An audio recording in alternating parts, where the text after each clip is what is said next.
Welcome to Ground State Meditation. I want to take a few minutes to give you an idea of what I think meditation is, how it can be useful, and how it can be applied to everyday life. When I first started learning about meditation and mindfulness, one of the biggest realizations for me was noticing that we all have a voice in our heads that narrates our lives as we are living them. Most of the time, we don't even notice it, but it's there, commenting, judging, worrying, planning. We tend to identify with this voice as if it is us, but it's not. If we take a step backwards, it becomes apparent that we are the awareness that receives it.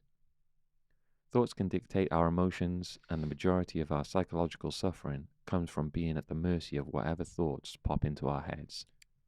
When sad memories appear, they lead us to feel sad.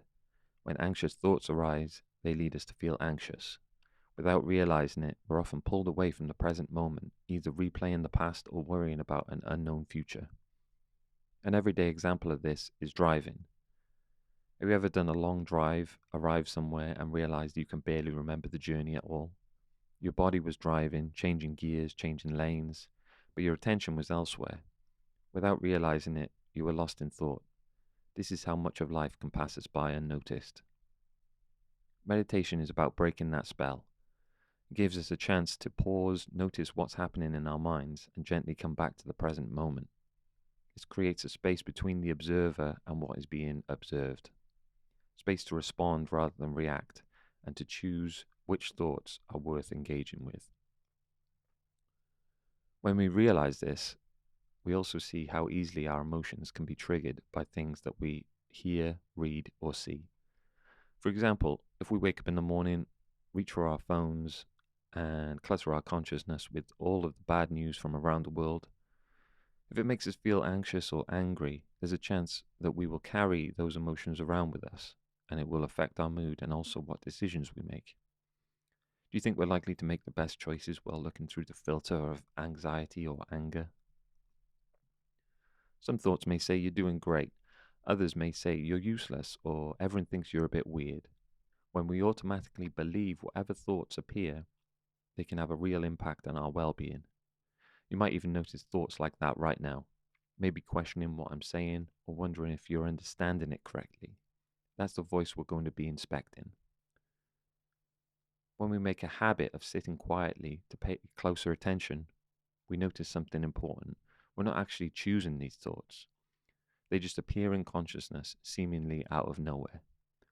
Meditation isn't about stopping thoughts from coming, it's about noticing them and not being dragged around by them. The practice itself is very simple. We choose something to anchor our attention onto, often the feeling of breathing, sounds arising, or sensations in the body. Very quickly, we notice the mind wandering off to other unrelated things. Noticing that this is happening is the practice.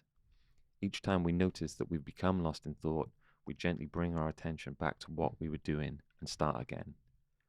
Patience and forgiveness are important here. If we notice frustration, that is something else that's appearing in consciousness and something else that can be inspected. It will probably seem difficult at first, but with some consistency, it does get easier. Many people find there's a real sense of calm and peace in simply being present as they learn to accept everything exactly how it is without feeling the need to change it or create a story about it. Ground state is about retraining our focus. It's about discovering and leaning into the freedom that can be found in awareness and presence. It's about taking back control of our attention and showing up in our lives. I'm looking forward to guiding you through this process. Feel free to get in touch. Thank you.